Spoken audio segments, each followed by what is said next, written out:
नमस्कार, आप देख रहे हैं टीएनपी न्यूज और मैं हूं आपके साथ सृष्टि मैथानी। आइए खबरों की शुरुआत करें बुलेटिन से।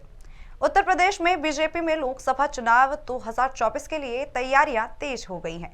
इसके लिए यूपी बीजेपी में मंथन के लिए केंद्रीय गृह मंत्री अमित शाह ने खुद मोर्चा संभाल लिया है। लोकसभा की हारी सीटों पर अब खुद गृह मंत्री अमित शाह मंथन करेंगे। सूत्रों के अनुसार 16 जनवरी को अमित शाह अंबेडकर नगर और बलरामपुर में रहेंगे। आपको बता दें कि 2019 की लोकसभा चुनाव में बीजेपी गठबंधन ने यूपी में 80 में से 64 सीटें जीती थी, जो 2014 के मुकाबले 9 सीटें कम जीती थी।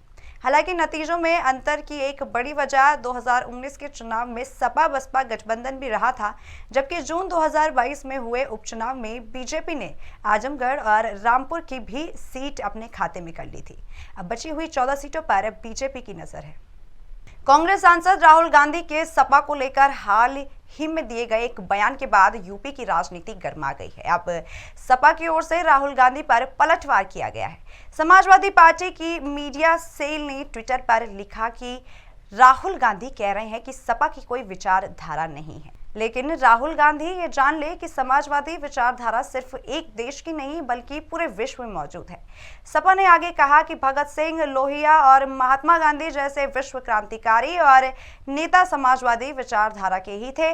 कांग्रेस की कोई विचारधारा नहीं है, इसलिए कांग्रेस वैचारिक पार्टी नहीं बल्कि सत्ता प्रेमी पार्टी है। जम्मू कश्मीर के राजौरी में सोमवार को आईईडी ब्लास्ट हो गया। ब्लास्ट में एक बच्चे की मौत हो गई, जबकि 5 लोग जख्मी बताए जा रहे हैं। बताया जा रहा है कि घांगरी में जिस वक्त ये ब्लास्ट हुआ, उस वक्त वहां रविवार को हुए आतंकी हमले के खिलाफ प्रदर्शन हो रहा था। रविवार को आतंकियों ने राजौरी में 4 लोगों पर फायरिंग कर हत्या कर दी थी।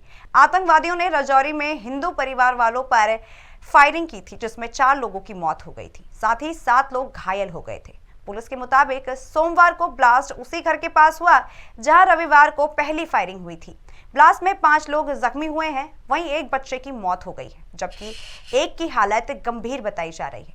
इतना ही नहीं, आपसे पुलिस ने एक और आईडी बरामद की है, उसे हटा दिया गया है। सुरक्षा बल आसपास के घरों में भी सर्चिंग कर रही है। यूपी में बरेली के भोजीपुरा थाना क्षेत्र में पुलिस और बदमाशों के बीच मुठभेड़ हो गई। इस मुठभेड़ में एक बदमाश के पैर पर गोली लगी और वो घायल हो गया। वहीं इस घटना में एक पुलिसकर्मी भी घायल बताया जा रहा है। दोनों को अस्पताल में भर्ती करा लिया गया है। पुलिस ने घटनास्थल से एक पिस्तौल के साथ कुछ कारतूस बरामद किए हैं। बता दें कि पुलिस गश्त पर निकली थी। बदमाशों ने पुलिस को देखकर भागना चाहा, लेकिन जब पुलिसकर्मी उन्हें रोकने लगे तो उन्होंने फायरिंग शुरू कर दी, जिसके बाद पुलिस ने भी जवाबी कार्रवाई की। बताया जा रहा था कि बदमाश काफी समय से गौ तस्करी कर रहे थे। थाना क्षेत्र भोजीपुरा के नकटिया नदी के किनारे पिछले कुछ दिनों से लगातार ये सूचनाएं आ रही थी कि यहाँ गौकसी की घटनाएं हो रही हैं। इस संदर्भ में थाना प्रभारी भोजीपुरा अपनी पुलिस टीम के साथ में यहाँ पर आज गश्त कर रहे थे। गश्त के दौरान ही इनकी बदमाशों से मुठभेड़ हो गई है, जिसमें एक्सचेंज ऑफ फायर में एक बदमाश घायल हुआ है। उसके दाहिने पैर में गोली लगी है। उसके पास से एक कंटीमेट पिस्टल और कुछ कार्टिजेस बरामद हुए हैं। उसको इलाज के लिए अस्पताल में भेजा गया है। सरकार कोरोना काल से ही गरीबों को मुफ्त राशन उपलब्ध करा रही है, जिससे गरीबी रेखा से नीचे रहने वाले लोगों को काफी राहत मिलती दिखाई दे रही है। लेकिन यूपी के मथुरा में सरकारी राशन की खूब कालाबाजारी हो रही है। राशन माफिया गरीबों के हक का राशन ब्लैक कर खूब मुनाफा कमा रहे हैं। पुलिस ने राया थाना क्षेत्र के मार्च रोड पर एक चावल से भरा ट्रक पकड़ा, जिसमें 152 बोरी चावल से भरी हुई थी।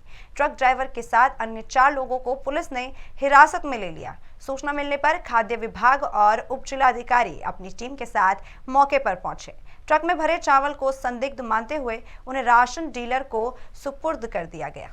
आज के लिए बस इतना ही। देखते रहिए टीएनपी न्यूज।